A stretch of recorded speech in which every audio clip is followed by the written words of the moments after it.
What if I told you that the whole fantasy of childhood is not about having enough, but about having the right to say, "That's enough. I don't want any more"?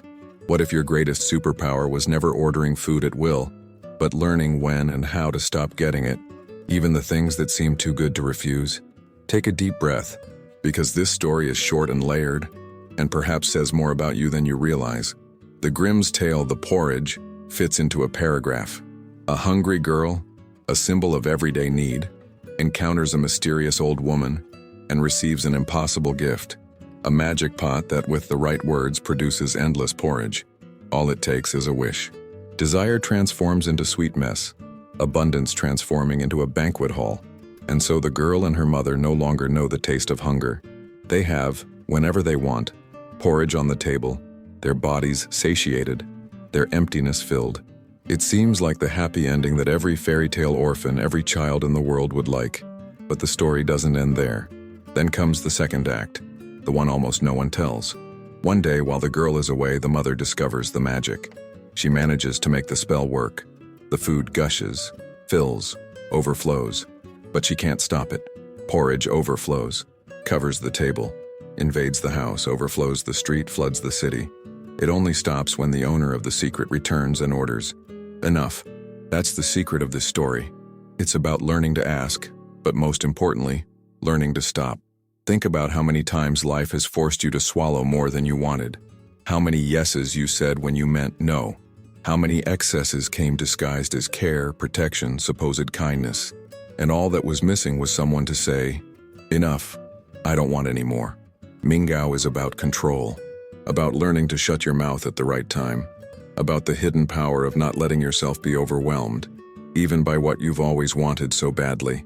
The beginning of the story is pure desire.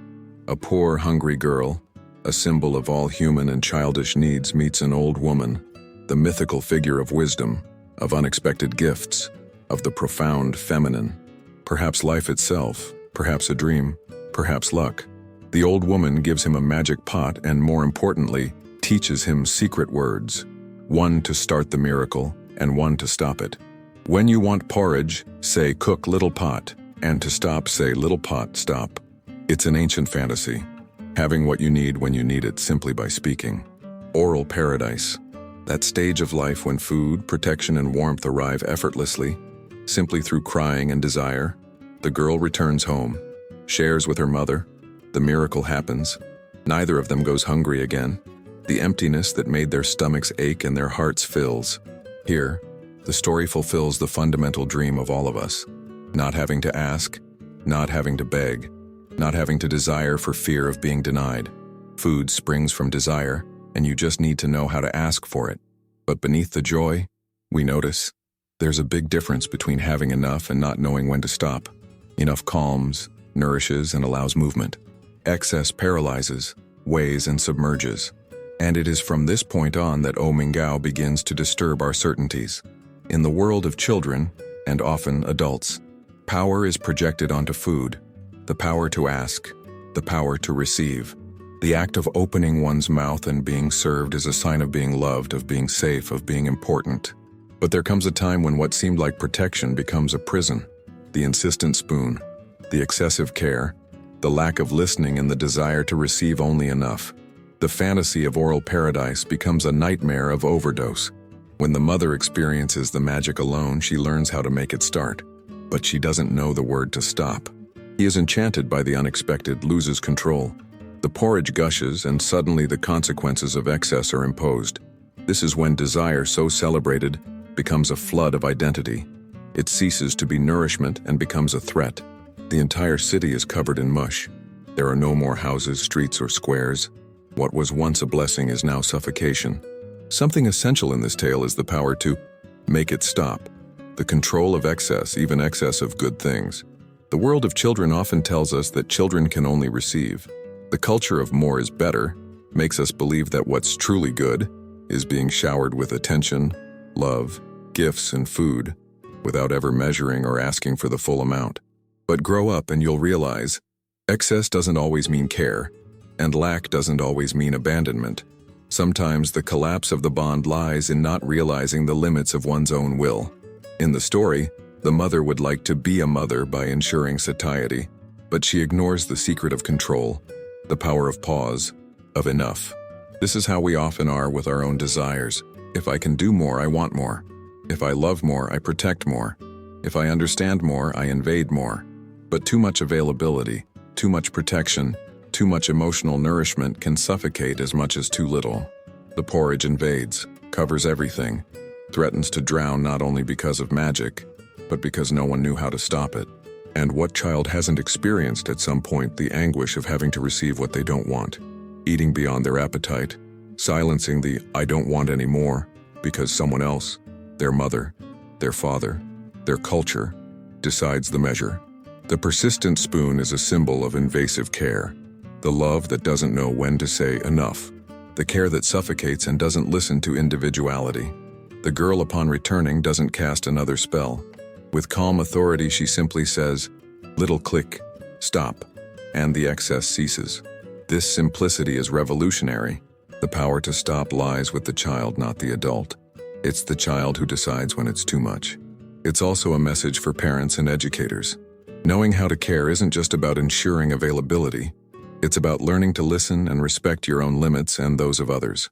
If you've ever felt overwhelmed by care or suffocated by your own affection, you know what I'm talking about. True love is realizing that pausing can be more powerful than constantly giving more. In several versions of the tale, it's not the girl who stops it. The adult returns, dismantles the excess, and cleans up the mess. Only in the Grimm's tales is the child the one with the correct magic words. Why?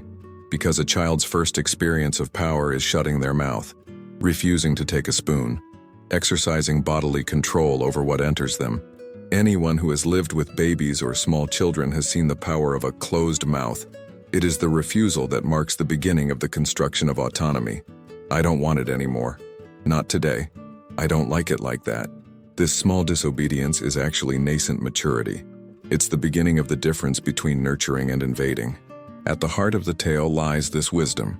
For children, the world is an immense offering of porridge, of care, of maternal presence. But learning autonomy involves discovering the magic words of enough. And in an adult world addicted to excess, of attention, of information, of supply, of demand, our greatest need may be someone, ourselves, who knows the password not only to get the feast started, but to stop it before it overflows. The child in the story doesn't lose his right to magical food by becoming independent. On the contrary, he remains healthy only because, in addition to the power to ask, he has the power to stop. Transposing this to real life, how many ills of coexistence stem from not knowing how to refuse kindness, favors, even help that robs us of our autonomy?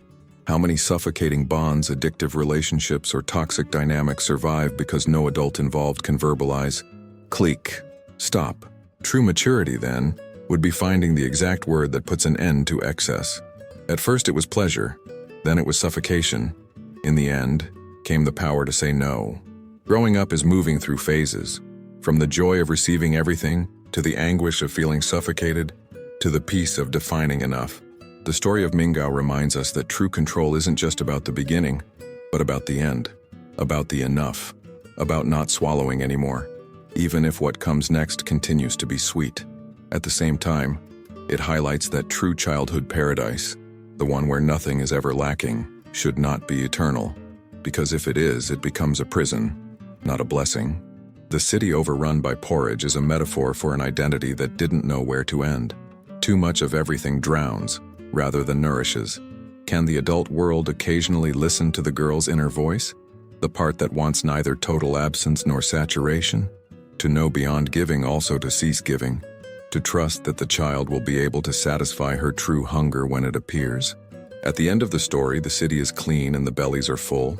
The fright becomes a memory, and the girl, now possessing a rare power, knows she will never again be held hostage only by yes, but also by no. The charm is not in the magical object, but in the autonomy of those who know their own limits. The Grimm's porridge may seem small, but it says it all. A child gains power over food, and even more so, the right to decide when it arrives. It's a tale about hunger and satiety, but above all about the power of saying enough. Our world values desire but forgets the autonomy of no. Perhaps as we grow, The greatest gift we can give ourselves and others is not to teach us to ask, but to stop, to limit, to cast our own spell when the world insists on serving more, giving more, wanting more from us. What about you?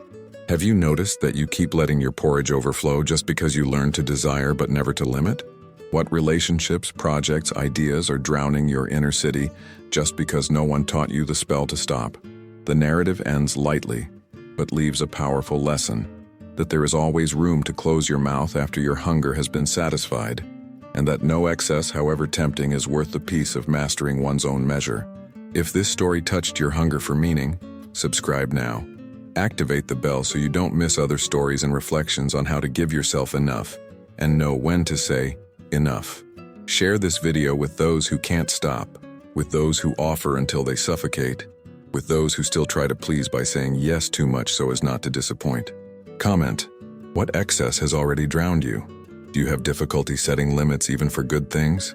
What would change if you could say stop more firmly and peacefully?